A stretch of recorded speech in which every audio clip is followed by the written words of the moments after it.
Trong nhiều thập kỷ, bầu trời gần như là vùng ảnh hưởng tuyệt đối của Mỹ. Mỗi thế hệ tiêm kích mới ra đời đều củng cố thêm niềm tin rằng Washington luôn đi trước phần còn lại của thế giới một khoảng cách an toàn. Nhưng đến cuối năm 2025, trật tự quen thuộc ấy bắt đầu xuất hiện những dấu hiệu khác thường. Các hình ảnh vệ tinh và phân tích nguồn mở cho thấy Trung Quốc đã đưa hai nguyên mẫu tiêm kích thế hệ 6, J-36 và J-50 vào giai đoạn bay thử. Điều này đồng nghĩa với việc cuộc đua không còn nằm trên giấy hay trong phòng thí nghiệm mà đã bước ra bầu trời thật. Trong khi đó, chương trình tiêm kích thế hệ mới của Mỹ vẫn gần như im lặng tuyệt đối, không công bố hình ảnh, không xác nhận tiến độ.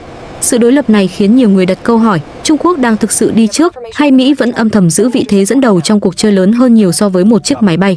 Hãy cùng Hồ sơ Quân giới đi sâu phân tích để hiểu rõ bản chất của cuộc đua đang định hình tương lai không quân thế giới. Việc các nguyên mẫu J-36 và J-50 được cho là đã bước vào giai đoạn bay thử không chỉ mang ý nghĩa biểu tượng, mà còn phản ánh một bước chuyển cụ thể trong tiến trình phát triển tiêm kích thế hệ 6 của Trung Quốc. Trong lịch sử hàng không quân sự, từ bản vẽ ý tưởng đến chuyến bay thử đầu tiên thường kéo dài nhiều năm, thậm chí hơn một thập kỷ. Với các chương trình tiêm kích thế hệ 5 trước đây, Trung Quốc mất khoảng 10 năm để đưa J-20 từ giai đoạn thiết kế ban đầu đến khi đạt năng lực tác chiến ban đầu. Việc J-36 và J-50 xuất hiện dấu hiệu bay thử cho thấy Bắc Kinh đang nỗ lực rút ngắn chu trình này, ít nhất ở giai đoạn thử nghiệm ban đầu. Theo các phân tích được Army Recognition trích dẫn trong bài báo, J-36 do Tập đoàn Hàng không Thành Đô phát triển và được định vị là nền tảng trung tâm cho ưu thế trên không của Trung Quốc trong nhiều thập niên tới. Định vị này mang hàm ý rất lớn, bởi trong học thuyết không quân hiện đại, một nền tảng được coi là trung tâm thường phải đáp ứng đồng thời nhiều yêu cầu: tàng hình cao, tầm hoạt động xa, khả năng mang tải linh hoạt và đặc biệt là năng lực xử lý thông tin vượt trội. J-36 được cho là đáp ứng các yêu cầu đó thông qua thiết kế cánh bay không đuôi, một cấu hình vốn chỉ xuất hiện ở các dự án nghiên cứu tiên tiến nhất. Thiết kế cánh bay không đuôi giúp giảm mạnh diện tích phản xạ radar. Các nghiên cứu công khai trong lĩnh vực tàng hình cho thấy việc loại bỏ đuôi đứng có thể làm giảm đáng kể tín hiệu radar ở các góc quan sát bên sườn, vốn là điểm yếu của nhiều tiêm kích thế hệ 5. Tuy nhiên, đánh đổi cho lợi thế này là độ phức tạp rất cao trong điều khiển bay. Không có bề mặt ổn định truyền thống, máy bay phải dựa hoàn toàn vào hệ thống điều khiển điện tử và phần mềm để duy trì ổn định ở mọi chế độ bay. Điều đó đồng nghĩa với việc J-36 chỉ có thể hoạt động hiệu quả khi các thuật toán điều khiển và trí tuệ nhân tạo đạt độ tin cậy rất cao, đủ để xử lý hàng nghìn phép tính mỗi giây nhằm bù trừ cho những thay đổi nhỏ nhất trong dòng khí động. Một yếu tố khác được bài báo nhấn mạnh là khoang vũ khí bố trí hoàn toàn bên trong thân máy bay. Trong thực tế tác chiến, việc mang vũ khí bên ngoài có thể làm tăng diện tích phản xạ radar lên nhiều lần, khiến lợi thế tàng hình bị suy giảm nghiêm trọng. Với J-36, toàn bộ vũ khí được giữ trong khoang trong giúp duy trì mức tàng hình cao ngay cả khi thực hiện nhiệm vụ tấn công. Điều này cho phép máy bay tiếp cận mục tiêu ở cự ly xa hơn trước khi bị phát hiện, từ đó tăng đáng kể khả năng sống sót. Trong bối cảnh các hệ thống phòng không hiện đại có thể bao phủ bán kính hàng trăm km, mỗi giây chậm bị phát hiện đều mang ý nghĩa sống còn. Điểm then chốt khiến J-36 được coi là đại diện tiêu biểu cho thế hệ 6 nằm ở vai trò tác chiến của nó. Theo mô tả trong bài báo, J-36 không chỉ là một tiêm kích thuần túy, mà còn được xem như một trung tâm tác chiến trên không. Điều này phản ánh sự thay đổi căn bản trong cách sử dụng máy bay có người lái. Thay vì trực tiếp tham gia mọi pha giao chiến, J-36 được kỳ vọng sẽ thu thập, hợp nhất và phân tích dữ liệu từ nhiều nguồn khác nhau, bao gồm radar, cảm biến quang điện, vệ tinh và các phương tiện không người lái đồng hành. Trong mô hình này, một chiếc J-36 có thể đóng vai trò chỉ huy cho cả một biên đội, phân phối mục tiêu và nhiệm vụ trong thời gian thực. Song song với J-36, J-50 cho thấy một hướng đi khác nhưng bổ trợ cho tổng thể chiến lược không quân của Trung Quốc. Theo bài báo, J-50 do Tập đoàn Hàng không Thẩm Dương phát triển và được định hướng rõ ràng cho nhiệm vụ hải quân. Các hình ảnh phân tích cho thấy J-50 có cấu hình 2 động cơ và thân máy bay lớn hơn, phù hợp với yêu cầu hoạt động trên tàu sân bay. Việc phát triển một tiêm kích thế hệ 6 dành riêng cho môi trường hải quân cho thấy Trung Quốc đang chuẩn bị cho các kịch bản tác chiến viễn dương kéo dài, nơi tầm hoạt động, độ bền và khả năng mang tải trở thành yếu tố then chốt. Bài báo cũng đề cập đến khả năng J-50 tương thích với hệ thống phóng điện từ trên tàu sân bay thế hệ mới. Điều này đặc biệt đáng chú ý, bởi máy phóng điện từ cho phép máy bay cất cánh với tải trọng lớn hơn và ít gây mài mòn khung thân so với máy phóng hơi nước truyền thống. Với một tiêm kích thế hệ 6, nơi mỗi kg nhiên liệu hoặc vũ khí đều ảnh hưởng trực tiếp đến tầm tác chiến, khả năng này mang lại lợi thế không nhỏ. Nó cho phép J-50 thực hiện các nhiệm vụ tầm xa hơn, phù hợp với tham vọng mở rộng hiện diện trên biển của Trung Quốc. Chiến lược phát triển song song J-36 và J-50 được Army Recognition đánh giá là một lựa chọn mang tính tính toán. Thay vì dồn toàn bộ nguồn lực vào một nền tảng duy nhất, Trung Quốc phân tách nhiệm vụ theo môi trường tác chiến, từ đó giảm rủi ro công nghệ và cho phép từng chương trình tiến hóa theo hướng riêng. Cách tiếp cận này cũng giúp rút ngắn chu kỳ thử nghiệm, bởi các bài học từ chương trình này có thể được áp dụng cho chương trình kia trong thời gian ngắn hơn. Tổng hợp lại, việc J-36 và J-50 xuất hiện dấu hiệu bay thử cho thấy Trung Quốc đang đi trước ở một khía cạnh rất cụ thể, đưa tiêm kích thế hệ 6 ra khỏi phòng thí nghiệm và tiếp cận thực tế. Tuy nhiên, bài báo cũng hàm ý rằng đây mới chỉ là bước đầu. Bay thử sớm mang lại dữ liệu quý giá, nhưng nó chưa đủ để khẳng định năng lực tác chiến hoàn chỉnh. Dù vậy, không thể phủ nhận rằng với J-36 và J-50, Trung Quốc đã gửi đi một thông điệp rõ ràng. Họ đã bước vào cuộc chơi thế hệ 6 với tốc độ nhanh hơn nhiều so với những gì thế giới từng dự đoán. Việc J-36 và J-50 được cho là đã bước vào giai đoạn bay thử không chỉ mang ý nghĩa trình diễn tiến độ, mà còn phản ánh một cách tiếp cận rất cụ thể của Trung Quốc đối với cuộc đua tiêm kích thế hệ 6. Trong phát triển hàng không quân sự hiện đại, chuyến bay thử đầu tiên luôn là cột mốc mang tính quyết định, bởi từ thời điểm này, mọi giả định trên giấy buộc phải đối diện với thực tế vật lý. Với một nền tảng thế hệ 6, nơi yêu cầu tàng hình, tích hợp cảm biến và trí tuệ nhân tạo đạt mức chưa từng có, giá trị của dữ liệu bay thử còn lớn hơn nhiều so với các thế hệ trước. Theo các phân tích được nhắc tới trong bài báo, một chương trình tiêm kích hiện đại thường phải trải qua hàng trăm, thậm chí hàng nghìn giờ bay thử trước khi đạt mức độ tin cậy tối thiểu. Với thế hệ 5, quá trình này có thể kéo dài từ 8 đến 12 năm, tùy mức độ phức tạp của thiết kế. Việc Trung Quốc sớm đưa J-36 và J-50 vào bay thử cho thấy họ đang chấp nhận tiếp cận thực tế sớm hơn, từ đó thu thập dữ liệu ngay trong giai đoạn đầu. Mỗi chuyến bay thử, dù ngắn, đều tạo ra hàng terabit dữ liệu về khí động học, rung động khung thân, phản hồi hệ thống điều khiển và tương tác giữa các cảm biến. Đối với tiêm kích thế hệ 6, dữ liệu này đặc biệt quan trọng vì vai trò trung tâm của trí tuệ nhân tạo.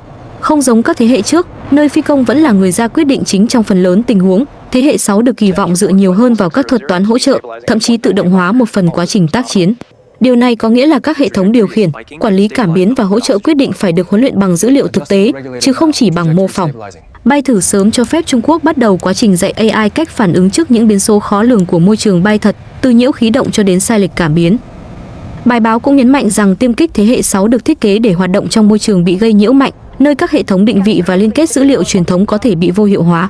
Trong bối cảnh này, khả năng tự xử lý và duy trì nhận thức tình huống trở thành yếu tố sống còn. Bay thử cho phép các nhà phát triển đánh giá mức độ ổn định của hệ thống khi một hoặc nhiều kênh thông tin bị gián đoạn, từ đó điều chỉnh thuật toán phân bổ nhiệm vụ và ưu tiên dữ liệu. Đây là những khía cạnh gần như không thể kiểm chứng đầy đủ trong phòng thí nghiệm. Tuy nhiên, việc bay thử sớm cũng đồng thời phơi bày những giới hạn tiềm tàng. Trong lịch sử phát triển máy bay chiến đấu, không hiếm trường hợp các vấn đề nghiêm trọng chỉ xuất hiện khi máy bay cất cánh thực sự. Đối với Trung Quốc, những thách thức này đặc biệt nhạy cảm ở các lĩnh vực từng bị đánh giá là điểm yếu, như động cơ phản lực và phần mềm điều khiển bay. Mặc dù bài báo cho rằng khoảng cách với các cường quốc hàng không truyền thống đang được thu hẹp, nhưng thu hẹp không đồng nghĩa với việc đã ngang bằng. Một động cơ chưa đạt độ tin cậy cao có thể làm giảm đáng kể khả năng sẵn sàng chiến đấu, bất kể thiết kế khí động hay tàng hình có tiên tiến đến đâu. Một yếu tố khác cần được nhìn nhận là việc bay thử nguyên mẫu không đồng nghĩa với năng lực sản xuất hàng loạt. Trong thực tế, nhiều chương trình từng bay thử thành công nhưng gặp khó khăn lớn khi bước vào giai đoạn sản xuất do chi phí, độ phức tạp hoặc thiếu ổn định chuỗi cung ứng. Với tiêm kích thế hệ 6, mỗi chiếc máy bay có thể tích hợp hàng nghìn cảm biến và mô đun điện tử, đòi hỏi trình độ công nghiệp rất cao để đảm bảo chất lượng đồng đều. Bay thử sớm giúp xác nhận hướng đi kỹ thuật, nhưng không tự động giải quyết được bài toán công nghiệp dài hạn. Bài báo cũng gián tiếp cho thấy một khía cạnh khác của chiến lược Trung Quốc, chấp nhận mức độ rủi ro cao hơn trong giai đoạn đầu để đổi lấy tốc độ. Việc công khai hoặc để lộ dấu hiệu bay thử của J-36 và J-50 đồng nghĩa với việc các đối thủ có thêm dữ liệu để phân tích, từ hình dáng tổng thể đến cách bố trí khí động. Tuy nhiên, Bắc Kinh dường như sẵn sàng đánh đổi điều này để gửi đi thông điệp răn đe và khẳng định năng lực. Trong bối cảnh cạnh tranh chiến lược, việc cho thấy mình đã bước vào giai đoạn triển khai thực tế có giá trị tâm lý và chính trị không nhỏ. Từ góc độ quân sự, lợi thế lớn nhất mà bay thử sớm mang lại cho Trung Quốc nằm ở khả năng lặp nhanh. Mỗi vòng thử nghiệm cung cấp thông tin để điều chỉnh thiết kế, phần mềm và quy trình vận hành. Với hai chương trình song song, J-36 và J-50, các bài học rút ra từ chương trình này có thể được áp dụng cho chương trình kia, qua đó rút ngắn thời gian hoàn thiện tổng thể. Đây là điểm mà Army Recognition đặc biệt lưu ý khi đánh giá tiến độ của Trung Quốc trong bài báo. Tuy vậy, chính Army Recognition cũng không đưa ra kết luận rằng Trung Quốc đã nắm ưu thế tuyệt đối. Bay thử sớm là điều kiện cần, nhưng chưa phải điều kiện đủ để khẳng định năng lực thế hệ 6 hoàn chỉnh. Khoảng cách công nghệ với Mỹ và các đồng minh không chỉ được đo bằng việc ai cất cánh trước, mà còn bằng khả năng duy trì hoạt động, tích hợp vào học thuyết tác chiến và vận hành trong xung đột cường độ cao kéo dài. Ở những khía cạnh này, bài báo cho thấy vẫn còn nhiều dấu hỏi. Nhìn tổng thể, bay thử sớm của J-36 và J-50 cho thấy Trung Quốc đang đi trước ở mặt tiếp cận thực tế và thu thập dữ liệu. Điều đó phản ánh sự tự tin ngày càng tăng của ngành công nghiệp hàng không quân sự nước này, cũng như quyết tâm rút ngắn khoảng cách với các cường quốc truyền thống. Nhưng đồng thời, nó cũng làm lộ rõ những thách thức mà Bắc Kinh phải vượt qua nếu muốn biến các nguyên mẫu này thành nền tảng tác chiến đáng tin cậy trong tương lai. Cuộc đua thế hệ 6 vì thế vẫn còn ở giai đoạn mở, nơi lợi thế tạm thời có thể thay đổi khi các chương trình bước sang những thử thách khắc nghiệt hơn. Trong khi các nguyên mẫu J-36 và J-50 của Trung Quốc thu hút sự chú ý nhờ những dấu hiệu bay thử, chương trình tiêm kích thế hệ 6 của Mỹ lại tồn tại trong trạng thái gần như hoàn toàn im lặng. Theo những thông tin công khai được nhắc tới trong bài báo, Next Generation Air Dominance không được xây dựng xoay quanh một chiếc máy bay đơn lẻ, mà là một hệ sinh thái tác chiến trên không, nơi máy bay có người lái chỉ là một thành phần trong tổng thể lớn hơn. Sự khác biệt này khiến việc so sánh tiến độ giữa Mỹ và Trung Quốc trở nên phức tạp hơn nhiều so với các cuộc đua công nghệ trước đây.